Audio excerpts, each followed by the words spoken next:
The wicked Barbel's plight.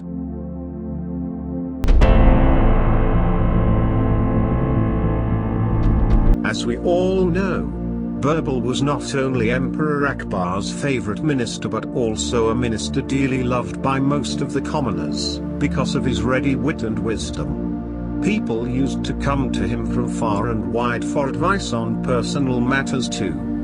However, there was a group of ministers that were jealous of his growing popularity and disliked him intensely. They outwardly showered him with praise and compliments, but on the inside, they began to hatch a plot to kill him. One day they approached the king's barber with a plan. As the barber was extremely close to the king, they asked him to help them get rid of Birbal permanently. And of course, they promised him a huge sum of money in return. The wicked barber readily agreed. The next time the king required his services, the barber started a conversation about the emperor's father who he also used to serve.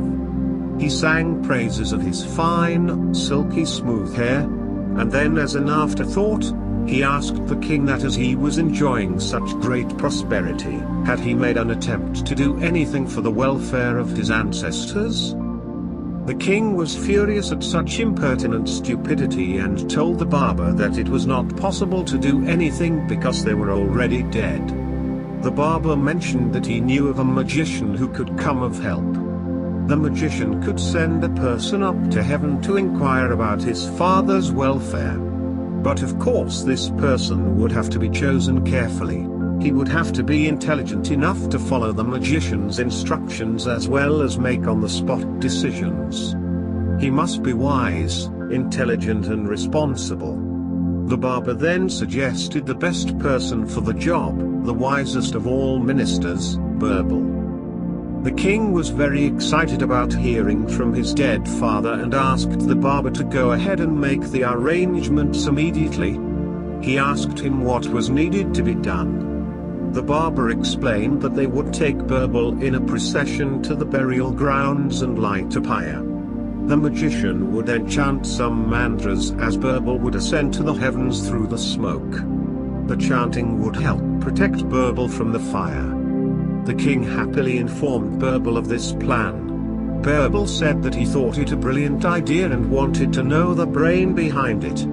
When learning that it was the barber's idea, he agreed to go to heaven on condition that he be given a large sum of money for the long journey as well as 1 month's time to settle his family so that they had no trouble while he was gone. The king agreed to both conditions.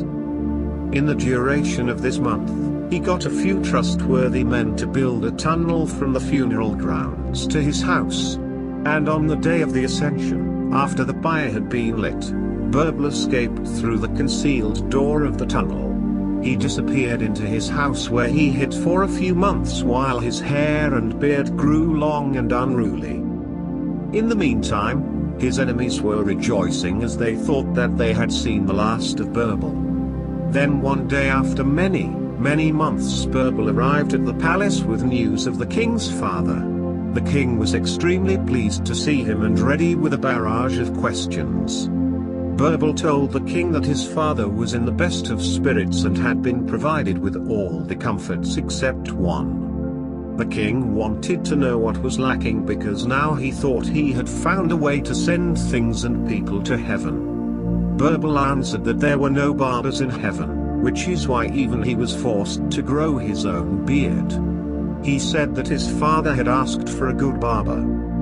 So the king decided to send his own barber to serve his father in heaven. He called both the barber and the magician to prepare to send him to heaven. The barber could say absolutely nothing in his own defense as he was caught in his own trap.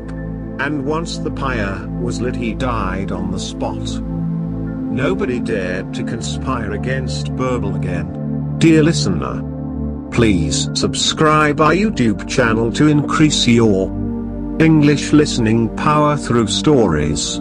Do not forget to share your opinions with us in the comments. Thanks for the listening.